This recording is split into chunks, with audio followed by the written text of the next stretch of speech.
Bitcoiners, welcome back to another episode of Fed Watch. It's your boy CK. I took a little bit of a hiatus, but I know that Ansel has kept y'all up to date with everything that's happening in macro and Bitcoin.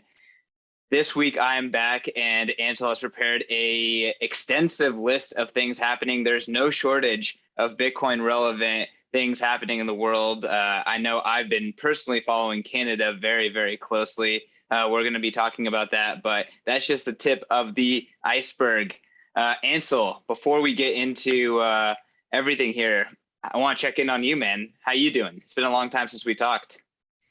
Yeah, I'm doing great, man. Just you're the one doing all the traveling. So I would like to hear about all the stuff that you've been up to the last couple of weeks and, I was just trying to hold it down, do my 50% of the show and wait till the man CK got back. But no, how was your last couple of weeks?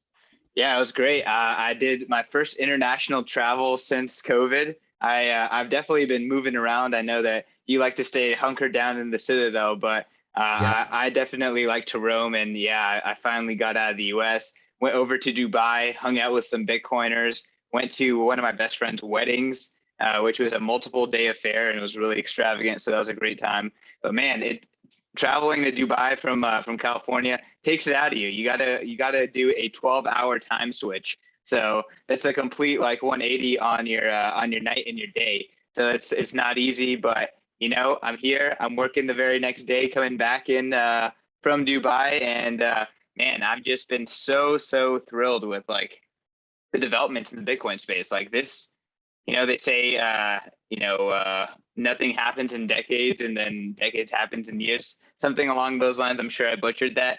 Like that is really 2022, 2021. That has been the story for sure.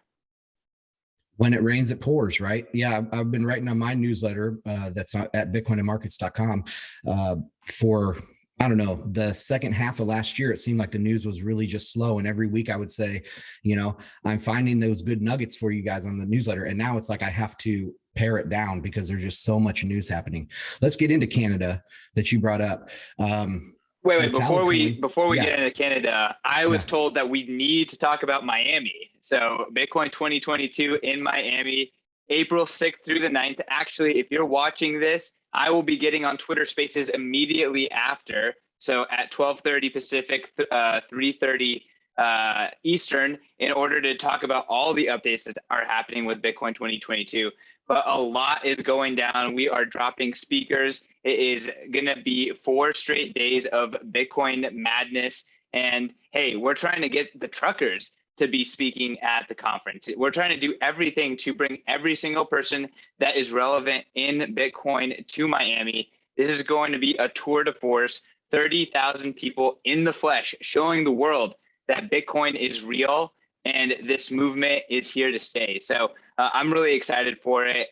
It's going to be just absolutely unreal, 3 times bigger than Bitcoin 2021, which was the biggest conference in Bitcoin history by a long shot. So I think we're pushing the frontier in Bitcoin conferences, in the frontier for freedom, in this weird dystopian age that we find ourselves in. And you got to go to Bitcoin 2022. It sounds like my audio is a little weird, so I'm going to just plug the promo code, which is YTMAG, get 10% off. I'm going to jump off Zoom and come back in, but I'll hand it off to you, Ansel, if you want to start with the news on Canada.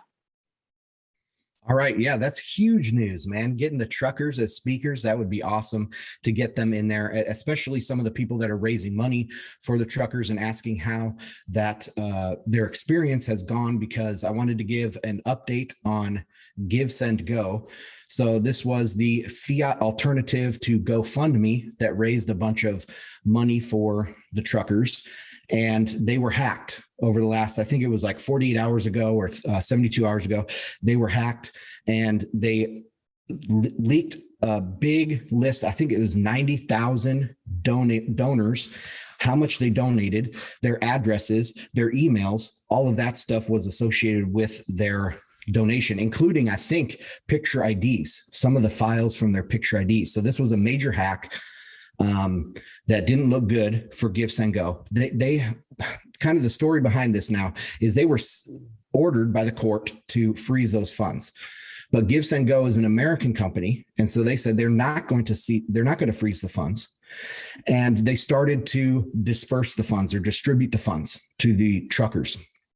Well, they have to distribute those funds to a bank. So the Canadian banks were freezing the funds as soon as they got to the bank accounts from GiveSendGo. So even when you use an alternative to GoFundMe, like GiveSendGo, which is much more freedom oriented, they still can't get past the government blockade on the banks in Canada. So that is a big development. Of course, Tallycoin is a decentralized service that people can run donation drives or campaigns on, and it raises Bitcoin. You can send it on-chain or Lightning Network, and they've raised over $1 million worth of Bitcoin for the truckers. Then when this emergency thing came out just the other day or yesterday, I think, the Emergency Act, the campaign on Tallycoin went dark. So that is kind of, I know Christian has some updates on this. If his audio is back up, I'll let him touch on that. Or Chris, do you have, oh, there he is. Do you have some updates, Christian, on the Tallycoin? I'm not hopeful that my internet is better. How am I coming in? Okay. So, I mean, understand you. Yeah, I mean, the update that I know of is that, obviously this Emergency Act is wide ranging and, really removes any sort of kind of like court or legal protection from anyone involved. And it reaches to Bitcoin. So obviously the well-known Bitcoiners who were key holders, who had already kind of distributed their keys to other people prior to this happening, got really spooked. So it's just really wide ranging and scary that, the Canadian government could do something like this. It's an emergency action using like legal authority that has never been used before. So this is like for super, super, super serious things, and it's never been used before. Nothing has met the criteria to legally do it. So it's just precedent setting, and it's just insane that it happened, from what everyone can see is a very peaceful protest with significant support. And here's the crazy thing is Trudeau is saying that these people have like fringe unacceptable views, but these views are views that have now been adopted by several Canadian provinces, as well as the UK and several other nations across the globe. They're partners. So these aren't fringe, their demands aren't like fringe demands. Like this is widely used and accepted policy by many. So it's really insane that this is happening. But yeah, given that context, obviously the key holders are spooked. They took down the Tallycoin page. I believe they moved the funds to different wallets. So I would not recommend donating to previous donation addresses, although theoretically Bitcoin works that way. We don't know if they still have access to the quorums and stuff like that. Maybe they burned those keys for liability purposes. So I probably wouldn't donate to random addresses unless you are actually coordinating with someone on the ground. But I put out a tweet saying that Trudeau and the Canadian government effectively took the nuclear position here, right? Like they went full nuclear 2 weeks in.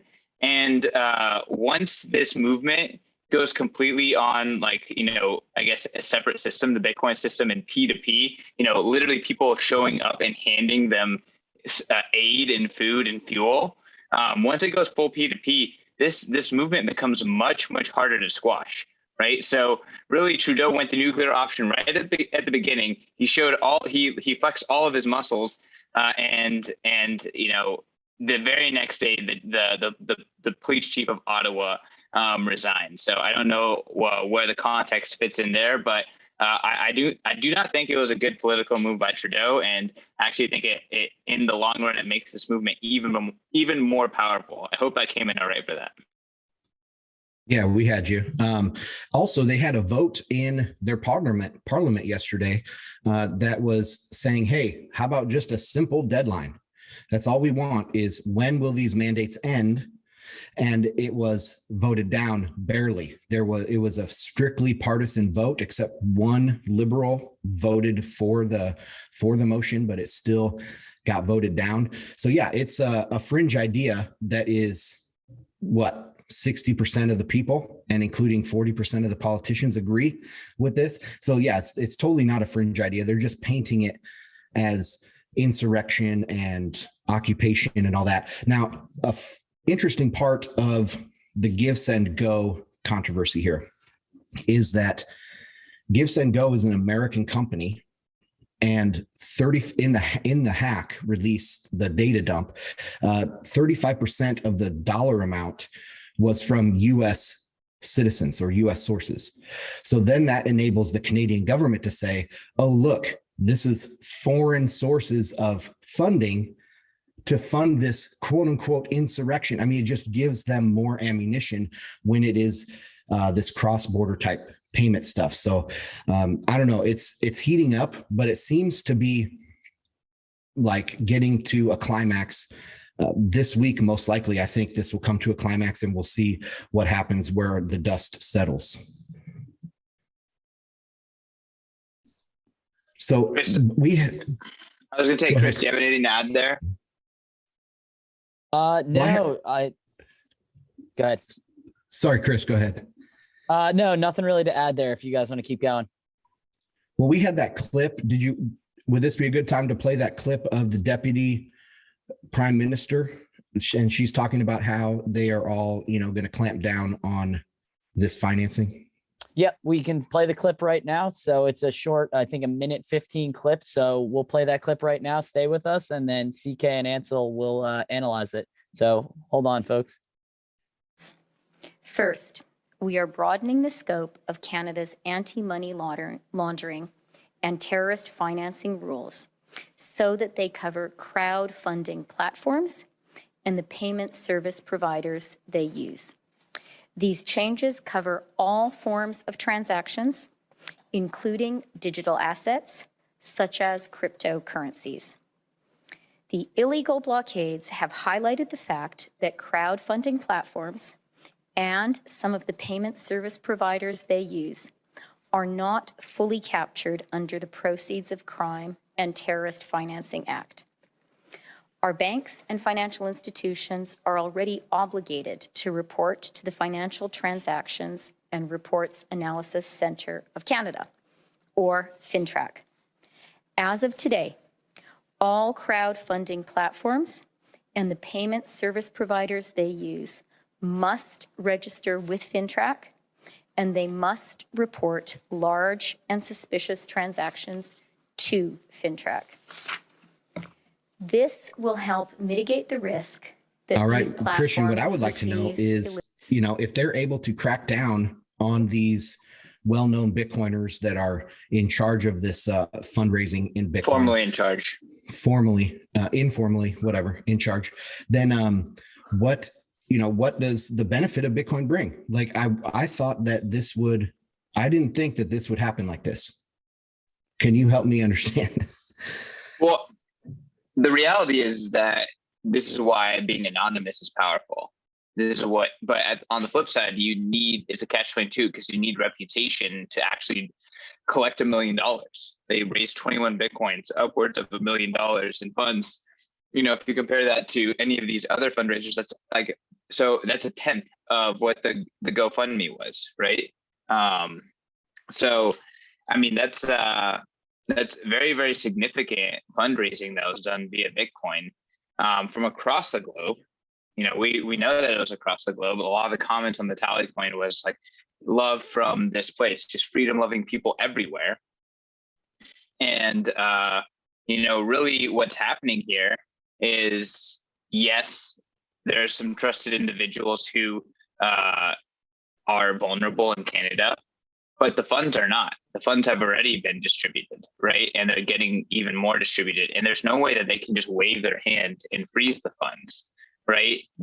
So they actually have to go do police work and crack down. And again, if this is anti-fragile as I think it is, and if they do it truly peer-to-peer and avoid centralized services, it's just going to be very, very expensive and difficult.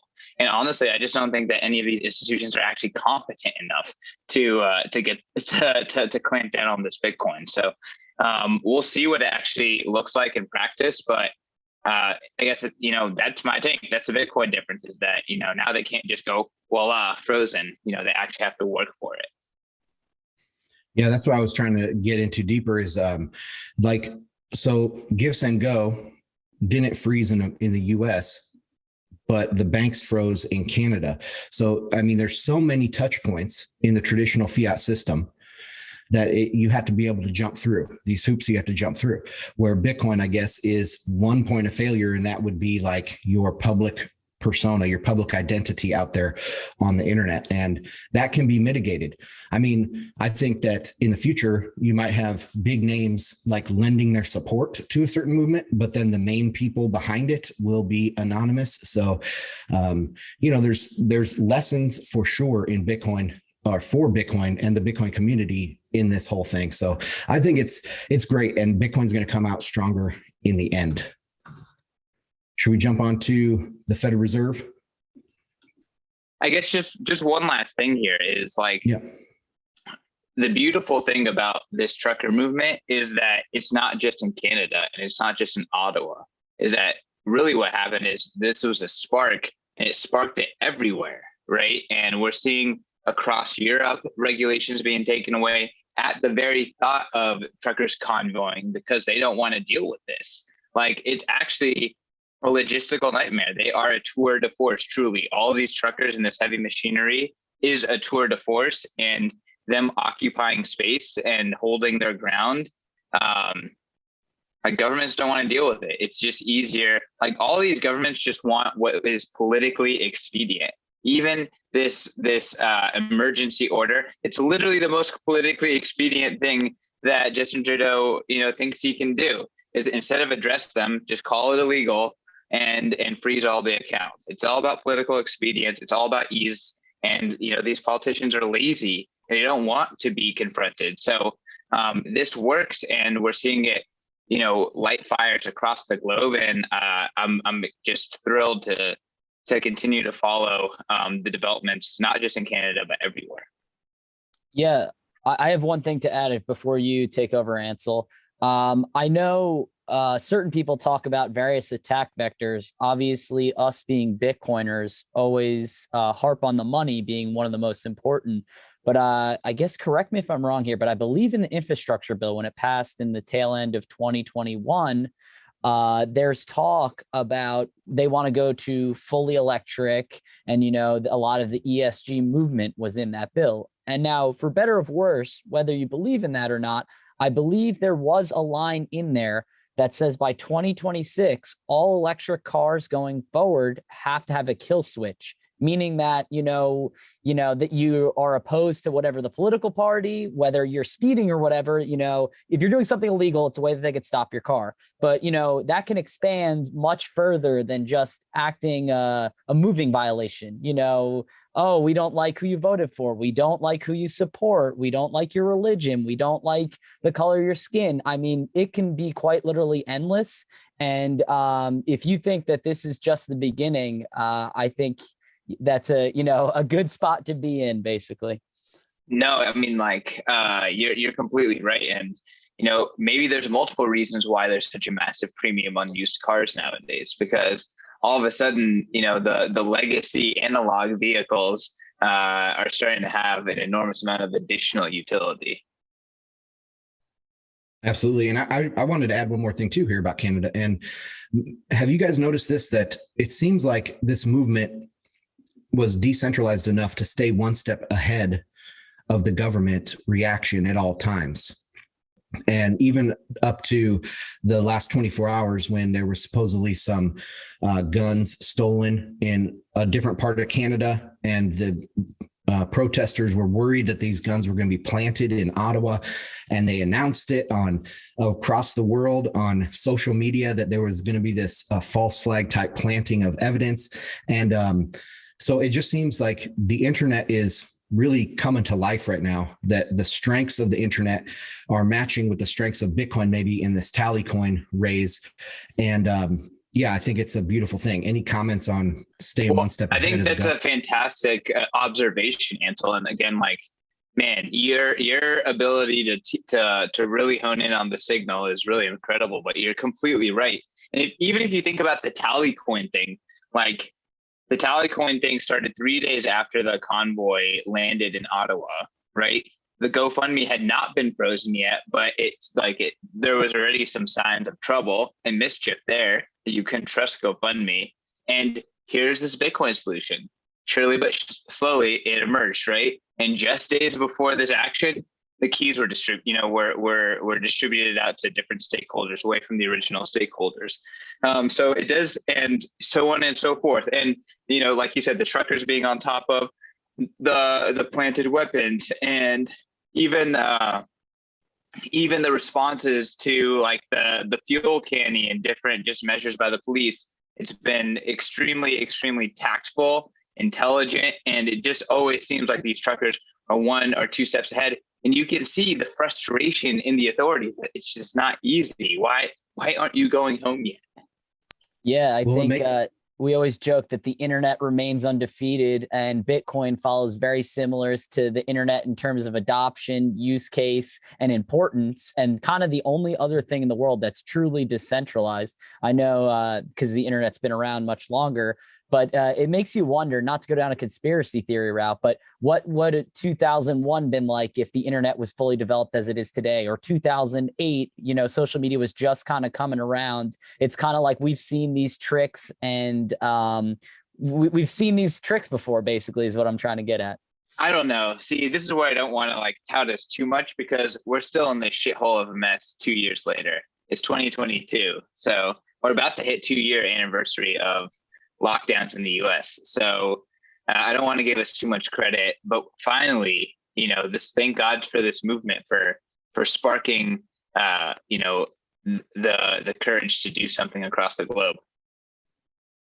Absolutely. All right, let's get into Fed news here. Do you want to play this clip from Jon Stewart, or should we go into the CPI? I know we're going long, but we got to keep watching it, and maybe this is helping Chris out, who's running solo on the show. So keep going with the longer clip. All right. Yes, this clip is absolutely incredible, y'all. Like, the world is waking up. They are starting to ask the questions and going down the Bitcoin rabbit hole. They are. Yeah, everyone knows who Jon Stewart is. He had on Thomas Hoenig, I believe you say his name, Hoenig. He is a former president of the Kansas City Fed for 20 years. He stepped down in 2011.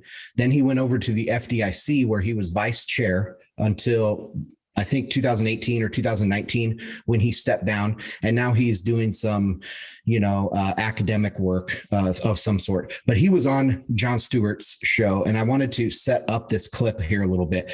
Jon Stewart is like, well, what is money? Can we just print money? Are you saying we just print money? He's like, yeah, we just print money. The Fed is the only institution in the world that can print money. And I'm hearing this, I'm like, well, what about commercial banks when they make loans? So I already at the beginning, I understand that this is a wake-up call to Jon Stewart and to a lot of Americans and stuff. But even in this clip, I think Hoenig has a long way to go to explain. And the second thing I want to set up right before this plays here, the first half of this clip, is Jon Stewart is having a hard time understanding why they can't just print money to pay off the debt. And Hoenig keeps trying to say, it's just an asset swap. We're just swapping one debt for another debt. It's not paying, we're not really printing money, we're printing debt. And that doesn't sink into Jon Stewart. But anyway, okay, I think that's enough of the setup. Let's go with the clip. All right, clip's about to play now. How much currency that has been sort of created out of thin air has been added into this economy through the Fed?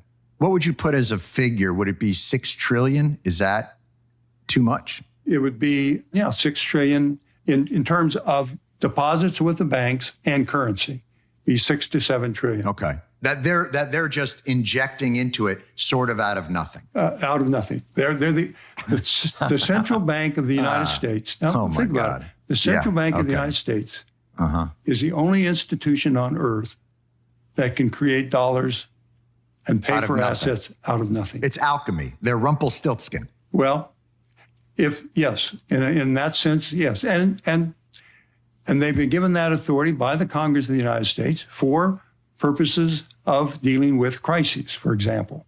What's to stop us from creating I used to make fun of Paul Krugman for his idea of $1 trillion coin. Yeah, right, and now I feel myself saying, hey man, well, let's just get $10 trillion coins, give one to China, one to Europe. Are we square? Good. And then we start again, because this whole thing seems manufactured. Okay, who receives the money? All the people that own the debt of the United States. So that money would be received by China, by Europe, and all the debt holders. Okay. All you're doing there is changing one debt for another, because the printing of the money is a liability, is a debt of the Federal Reserve System. That dollar, that liability that the Fed created, it's now owed to China. No, we give it to, what I'm saying is we're giving it to them now and saying, we don't owe you that anymore. Here it is. Yeah, but they have, what do they have? What did they have? Get? They have $1 trillion. $1 trillion of Fed liabilities. Of money. Money that we printed, yeah. Right. And that's a liability of the Federal Reserve. That's debt. And then they forgive themselves and they just burn it. Then they just say, you're okay, we like you, good luck. I don't think China's in the business of doing us any favors right now. And I don't think Europe is either, for that kind of, because why would they take the loss? Why would they take the loss? I guess I'm confused as, if we can print money, you just said we're the only. We can buy an asset. Okay. Any asset. What 20% inflation print is going to do. Yep. So we're back. That was the first half of the clip. It's pretty insane. It just reminds me of Mint the Coin was going around probably half a year ago at this point. Mint the Coin. Mint the Coin. If you guys want to take it away now. Yeah, no, I mean, imagine what a 20% inflation print is going to do. So there's people are asking the questions. This is an insane clip. It doesn't really matter how completely correct it is. I think the fact that these conversations are being had and this level of a person is questioning this level of a person about these things in intelligent discourse, like, or at least honest discourse, it seems. So one, I love the format, and two, the fact that this is happening now, and you can see like the decentralized broadcast movement in play, right? Ansel brought this up as like how technology is helping this happen. They're hanging out in their living rooms with their mics and they're good to go. They're creating content that is changing the world. And, again, just seeing them talk about mint the coin and why can you make money, but you can't use the money in these ways. Like, I don't get it. Like, how does the system work? This first half of the clip was just absolutely incredible. And I think the second half is even more incredible, honestly, Ansel. Yeah, I just want to hone in on what I saw there as the signal, and that is that understanding what money is today is extremely hard, and debt-based money does not function as you would, it's counterintuitive, because Jon Stewart is right. He's like, why don't we just print the money? You say we print money. Why can't we just print the money? But no, it's because you can't pay off debt with more debt. Or at least you can, but it's just an asset swap. And it's very hard for people to understand that. And I think that's at the heart of a lot of the confusion in the global financial system today. But that's all I had on the second half. I want to jump in really quick before you prime the second half. But we talk about this on the show all the time. You brought up this example, and I just keep pounding the drum. But what we're in is a monetary hurricane. And all of these central bankers, they're pressing buttons, and it's like they have blinders on and they have absolutely no idea what is happening. And everyone is trying to navigate with all this chaos and uncertainty that is being worsened by the nature of these central bankers and the nature of this financial system. So it's insane. It's not clear. This is in Bitcoin is the exact opposite, right? Bitcoin is complete opposite of that system. That's why we are here and we are advocating for it. But it's insane to watch. I'll hand it back to you. Yeah, Bitcoin's clarity. It's perfect, peaceful and serene. Yeah, 100% agree. I also wanted to add about that first half is this Hoenig. He was the first Fed president to come up through the ranks. So he started at the Fed. He was at the Fed for almost 40 years total. And he was a president for 20 of those years. And so he was like kind of a people's banker. He came up from the bottom and worked his way up in the bank, and he became president of the Kansas City Fed.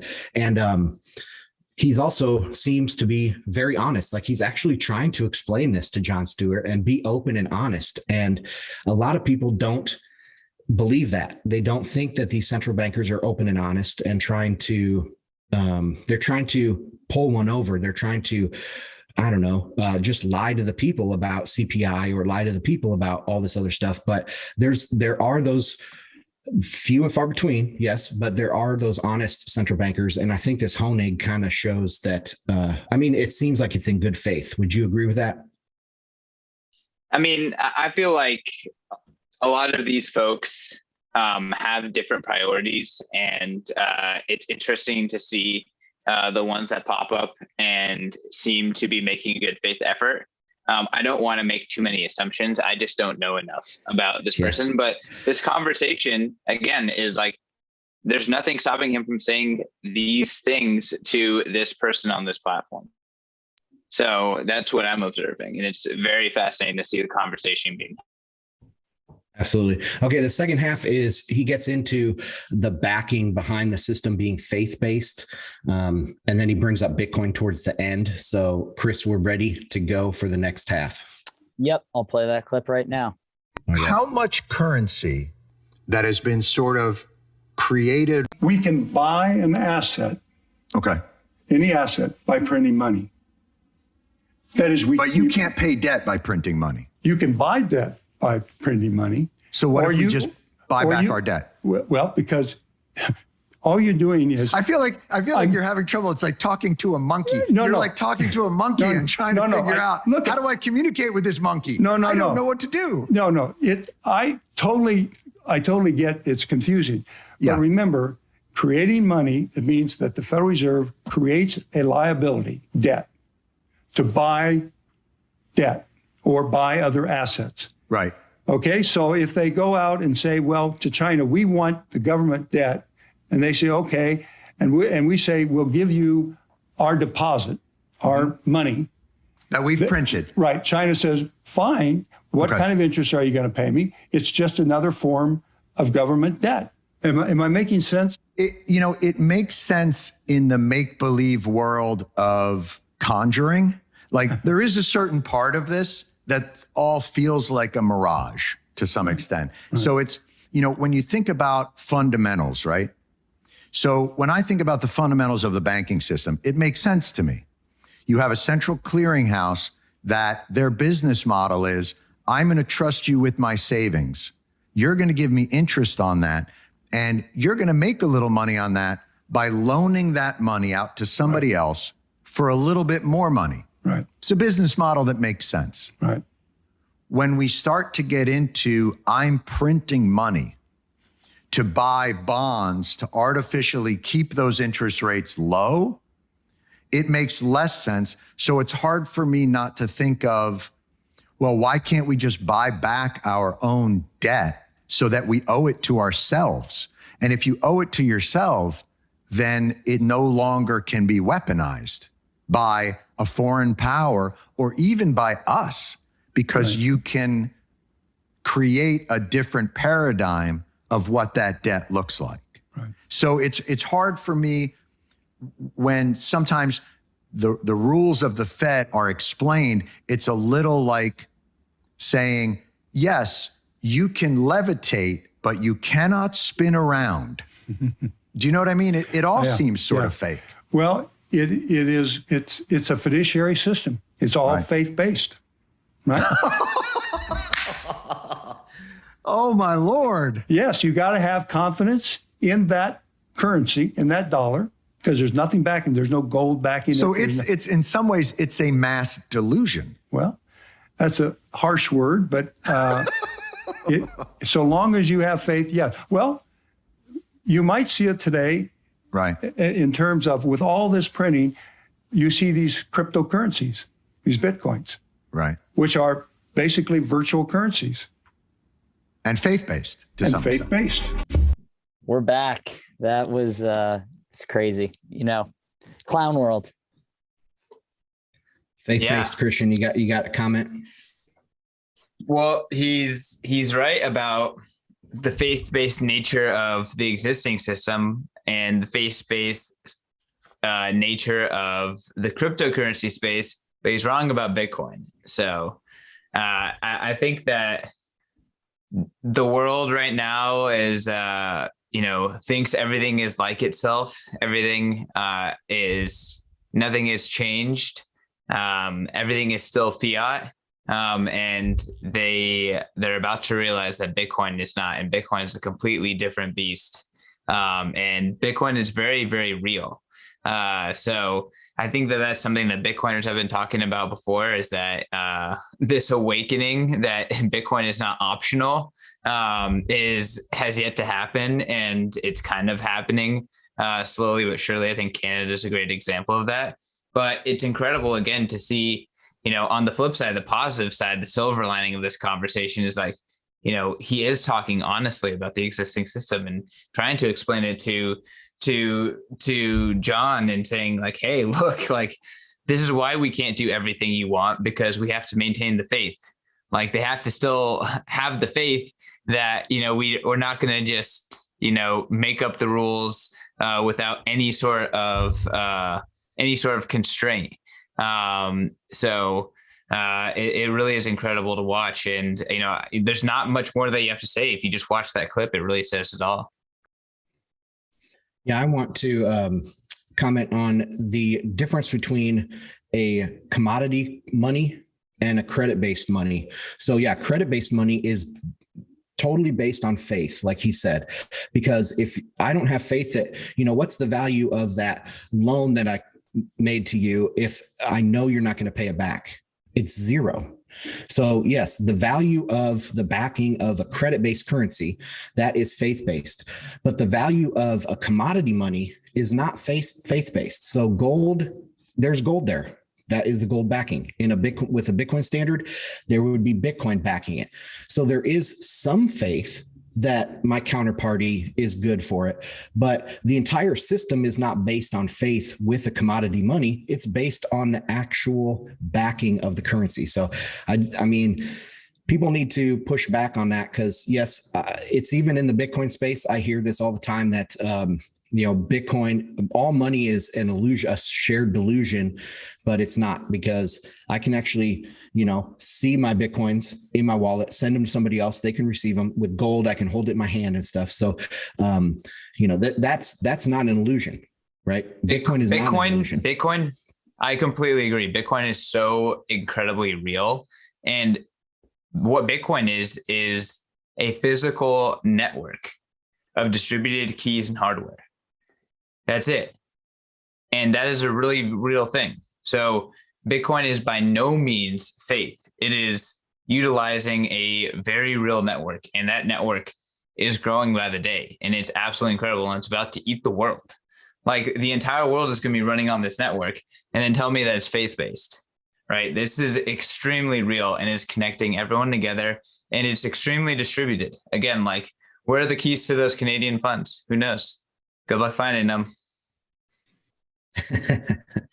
All right, let's get into CPI here, wrap up the show with some kind of, I guess this is just going to be a jumble of Fed news. So the CPI in January hit 7.5%, and everyone started panicking, right? Everyone was like, oh my God, the Fed is going to have an emergency rate cut. And they had an actual emergency meeting yesterday, but nothing has come of that. They said, we're still planning on moving in March. We're not going to do some emergency rate hike.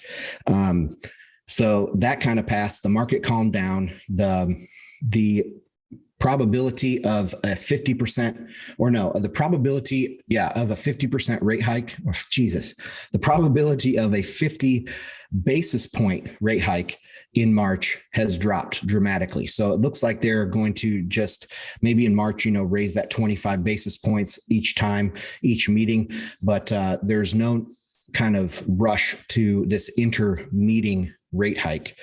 I have some more links for that. I'll include in the show notes so you guys can read up on your own. Do you have any comments on that, or should we go into the Raskin update?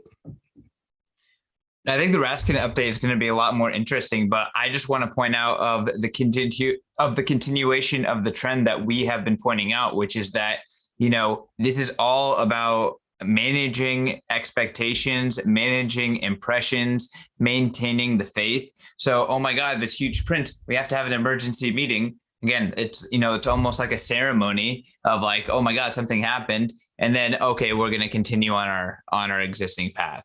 Right. So it's very much they're managing expectations, they're managing impressions, they're managing what people expect from them. But then on the other hand, they're behaving in a different way. So it's a continuation on an existing trend. Yeah, and like Hoenig said, it's all about confidence. The Fed doesn't want to have people lose confidence in their monetary policy. So, okay, let's go on to Sarah Bloom Raskin. I just wrote a piece for Bitcoin Magazine that was published yesterday, and it's it ended up to be pretty timely because in there I point out some of the just fireworks that happened at the Senate Banking Committee. And yes, I think there is fireworks at Senate banking committees. I actually watch that stuff. Most people don't, but I wanted to read some of the stuff from my, just a couple of paragraphs from my piece here. The real fireworks started at 1 hour and 55 minutes into the meeting, into the Senate Banking Committee, when Senator Loomis of Wyoming, a friend of Bitcoin, took the mic and absolutely grilled Raskin about Federal Reserve master account access and her possible indecent connection to the one and only fintech company with a master account, which received that master account while Raskin was on its board in 2018. Loomis laid out compelling circumstantial evidence that Raskin served at the Fed from 2010 to 2014, then the Treasury from 2014 to 2017. After her time in government, she joined the board of Reserve Trust in Colorado, which was denied a master account in 2017, but then was granted a master account after Raskin made a call to the St. Louis Federal Reserve on its behalf. Again, it's important to note that this is the only non-bank to be given that honor, even as dozens in Loomis's home state of Wyoming have failed to make headway in the last 2.5 years trying to get a master account. A year after the master account was secured, Raskin left the board and was bought out for $1.5 million. So she made $1.5 million for serving on a board for 2 years, and she made a phone call to the Fed. This brings up huge questions about, her conflicts of interest and if she's actually been criminal or indecent in those connections that she's made within government. And should we put her as vice chair of the Federal Reserve? So Christian, do you have any comments on that? Sounds a lot like Christine Lagarde. Yeah, she has a criminal history. Hers was money laundering or fraud or something like that. So yeah, very, very similar. But I think my whole piece that I wrote for Bitcoin Magazine was about the possibility of a progressive shift or a political shift in the Fed. And I know a lot of people in Bitcoin and a lot of people in sound money and all that stuff, they think that the Fed is political. But if Sarah Bloom Raskin gets on the board, if she's the vice chair of supervision or the head of supervision at the Fed, it could get really political. And that's what I was pointing out with my piece. She also is friendly, just like Lael Brainerd. She's friendly to CBDCs and some of the other kind of globalist initiatives or agenda items like climate change. So she wants to limit the access to Fed funds according to what industry you're in and what your business is. And so this is politics getting, ingrained at the Fed. And I hope that she doesn't get confirmed. And just this morning, news broke on Zero Hedge. I saw that they are begging for a continuance on this very matter. So she, her confirmation that seemed like a home run at first, now they're seeing major pushback, and we'll see if she gets confirmed. Yeah. So, I mean, just to add a little bit additional color here is, again, this is typical behavior. We've seen this across different spectrums, across state, local, corporate, everywhere. This happens. A great example of this is the BIT license in New York. The guy who created the BIT license, he went and then served over at first Ripple and now at NYDIG, which is, everyone's favorite big hyper Bitcoinization company now. So we see this kind of like jumping between politics and then industry, and then back into politics and then back into industry, taking an advantage of your role. So I'm glad that, Senator Lummis, friend of Bitcoin, friend of freedom, is calling this out, but it's so difficult to stamp it all out because it's like one after another, these people, emerge and then are being nominated for these insane roles. Like, how many people has Biden nominated or been involved with nominating or this administration has been involved with nominating that have been of this kind of ilk? It's just like endless, right? Wasn't there that person who was part of some sort of like Moscow-based doctoral, I forgot all her details, but it was like a trained communist.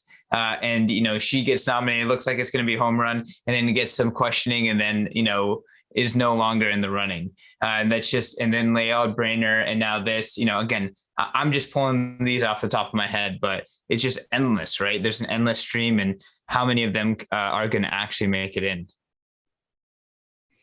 Yeah, I think that the internet is being successful at pushing back a little bit on this. Nobody would have known anything about the vice chair at the Fed except for, insiders in the banking industry. But now with the internet, we know this. We know her past comments on monetary policy and stuff like that. So I think it's a big win that she's at least getting some pushback. I wanted to point out the exact claim that these Republican senators are making. They sent her 36 questions for the record. And on these 36 questions, she claimed she, quote, did not recall or was, quote, unaware. So on all of these things, she just is refusing to ask these senators questions about this questionable activity. So we'll see. I mean, this would be a huge win for freedom, I guess, if no matter how you look at it, it is for not politicizing the Fed. This would be a big win. Well, I hope that we can push back. At the same time, everything is good for Bitcoin. So if the Fed ends up becoming corrupted, the faster they become corrupted, the sooner people will be forced to actually move to an alternative system, which is Bitcoin. We're seeing that in Canada.